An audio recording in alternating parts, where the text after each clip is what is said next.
kung titingnan na talaga natin dito sa bansa natin,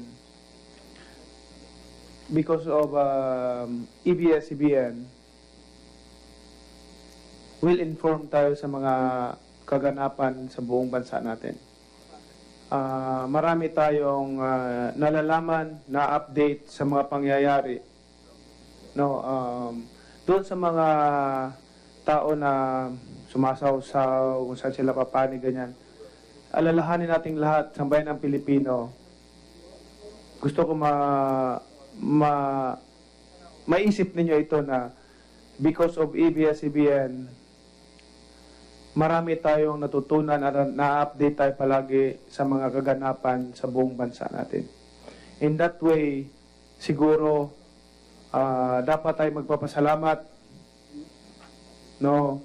Dapat tayo magpapasalamat sa ABS-CBN dahil in that way, nalalaman natin na may lindol, nalalaman natin kung ano mga nagkaganapan, nalalaman natin ano mga nangyari, nalalaman natin na may namamatay, nalalaman natin lahat.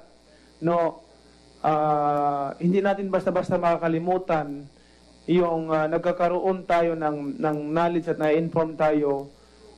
Malaking bagay para sa atin yon, malaking utang na loob natin para sa ABS-CBN dahil in that way, na-inform tayo, na-educate tayo, marami tayong natutunan, hindi lamang doon sa mga nabanggit ko, kundi mas marami pang iba. No, kung ano man yun kung ano man ang problema nila, kung ano man yun, kung may violation sila, and then kasuhan sila. Pero hindi naman siguro doon mapupunta sa closure sa akin lang sa akin, in my opinion, closure ng station. Parang malaking kawalan ng buong sambayan ng Pilipino ang mawala ang ABS-CBN dahil napakalaking tulong ito para sa ating bansa na magkaroon ng informasyon ang bawat isa, and kailangan isipin natin kung ano may maging desisyon natin.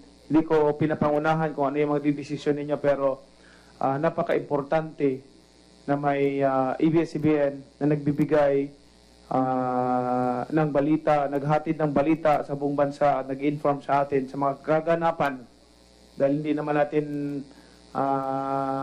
alam no mga nangyayari, but because of that television, ABS-CBN at yung iba pang mga television ay na-inform tayo, at yan ay napakalaking tulong para sa atin at magpapasalamat tayo dahil tayo ay aware at na-update sa mga kaganapan sa saan mang sulok ng ating bansa. Yan ang punto ko for my short